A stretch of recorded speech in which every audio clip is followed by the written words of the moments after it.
Welcome back, everybody. Ladies and gentlemen, my next guest tonight is a three-time Emmy Award-winning actor, writer, and director you know from comedies like Broad City and Rough Night.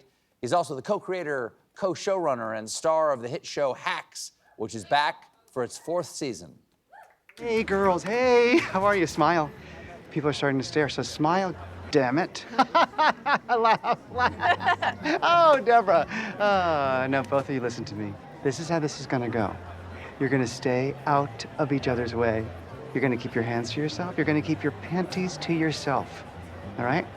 I will be the intermediary, even though I said I'd never do that again after my parents' divorce because it almost destroyed me. But I'm gonna do it for you. And this show's gonna be a big success. So do me a favor, stay the away from each other. Got it? Please welcome to The Late Show, Paul W. Downs.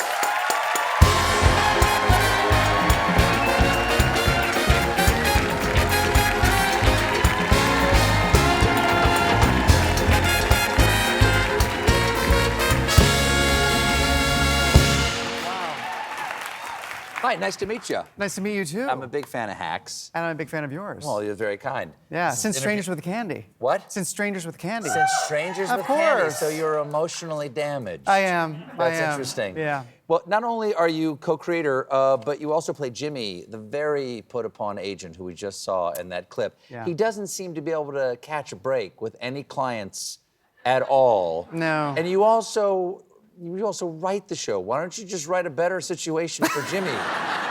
I know. Well, if it was easier, it wouldn't be funny, you know? I guess not. Yeah, but they keep me busy, Deborah Yes, and Ava. yes. Gene Smart and Hannah Einbinder. They sure do. It's yeah. rough. I wish I had a client like you. Me? Yeah. I'm perfect. Yes. I mean, talented, I wouldn't have to work that hard. It'd be great. I don't. Well. You met your wife and your actually creative partner, Lucia Agnello. Here you are. Look at the two handsome people right there here in New York City.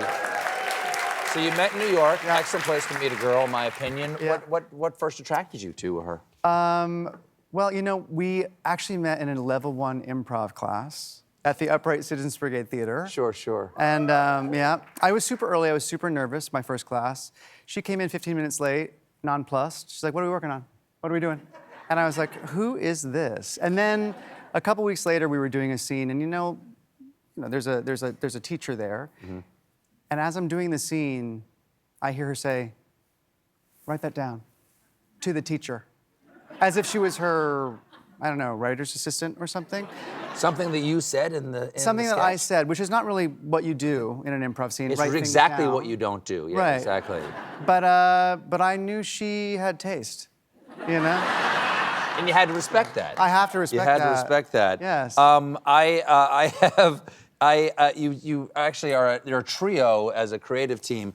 This is you and Lucia with your friend Jen Statsky. Yep. How did the three of you get to become this sort of close creative team? You know, we were really good friends. We all met in the comedy scene here in New York, and Lucia and I moved to Los Angeles, and Jen had moved there, so we kind of chased her. And then Jen got a job writing for Jimmy Fallon. So she came back to New York. And so at the time, we were like missing our friend, and we decided just to include her on our like daily to-do lists. So we would send emails like, you know, laundry, buy toilet paper, get floss, and we would just copy her on them. And then she... You just CC'd her on We just that? see her as like as sort of a life bit. And she would respond with notes, you know? She'd be like, I think you should do your blood work before you get toilet paper, maybe. Sure, you're getting and she was woozy. really funny. And so we've always, and then we worked together on Broad City and a bunch of stuff since. I've been in a comedy trio. You said Strangers with Candy. Me and Paul Donnell and Amy Sedaris created that. course. And I like the trio. No. Yes. Is that I only bring it up because I really enjoy being in a comedy trio. What do you like about it? Oh, well, there's always a tiebreaker. Or a punching bag, you know, that's true. sometimes. Exactly. a The one common who's not enemy. there. Yeah, right, yeah. It's also the sexiest number. You know, you can't have a menage a deux. You know what I mean? You actually can. Well, yes, you can. It's highly recommended for many relationships. To each his, her, or their own, I True. suppose. That's true. Is there something you're telling us about this relationship? That No, we no, didn't know? no. No. You can understand how I got there. Yes. Well, 2 of us are married and 1 of us is not. Well, she also has a husband, but we're not all married. Although she did marry us. She actually did marry us. She was wow. our officiant at our wedding, Jen. Yeah. Oh, wow. Yeah. Wow. But you know what? There's intrigue. I think that's good. It's good. In a trio, so there's backbiting, which adds that layer of excitement. It depends on how you're using the phrase. It could. I will say in In a menage a trois, there's some literal backbiting. There can be. because just to get a grip sometimes. You started performing at a pretty young age. Yeah. What was the first thing that you remember doing? You know, we did like a Robin Hood play when I was in 4th grade, and I don't know why we had actual swords. I don't know why they did this to 4th graders, but we had actual Metal swords? They were wood, but they were very pointy. I understand. And I got stabbed in the eye.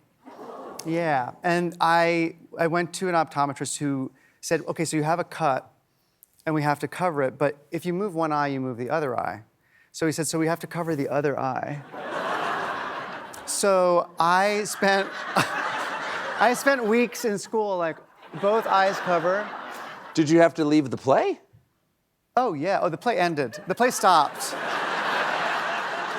The play stopped. I mean, the whole run of the play, like they didn't mount it again. It was or over. anything. It was over. Oh, because I was Yeah. really hoping they would give you a sword and cover both of your eyes. No. Oh, that would have very been nice. better. Were your yeah. parents supportive?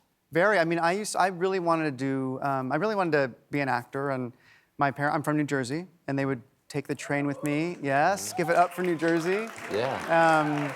We would take the Midtown Direct from Dover into the city, and I would audition and Sure. never book. Wow. Yeah. Nothing? I No. find that hard to believe because we have a photo of you from high school. Is this high school? This is high school. I think it is. Yeah. Were all your parts taken by Ralph Macchio first? Because Wow. Look at that. That is unbelievable. Look at the Yeah. glow. Look at the shine. Look at the sheen Well- off of that hair, man. How do you achieve that? Okay, so that's something called the wet look. Okay. For those uninitiated, 'Cause it's it the looks wet look. It is wet, actually. It's actually wet? So here's the thing: the gentleman who used to cut my hair, cut my dad's hair, so I was a legacy. Brilliant man, and he gave me the wet look, and he said, you know, gel gets kind of like Crusty. dry and flaky. Yeah. So he used something else. He used KY jelly. Yeah.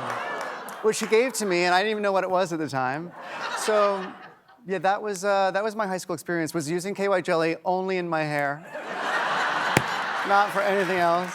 Paul, lovely to meet you. Nice Thank you to so meet much you. for being here. Thank you. Season 4 of Hacks premieres tomorrow on Max. Paul W. Downs, everybody. We'll be right back with a performance by Scowl.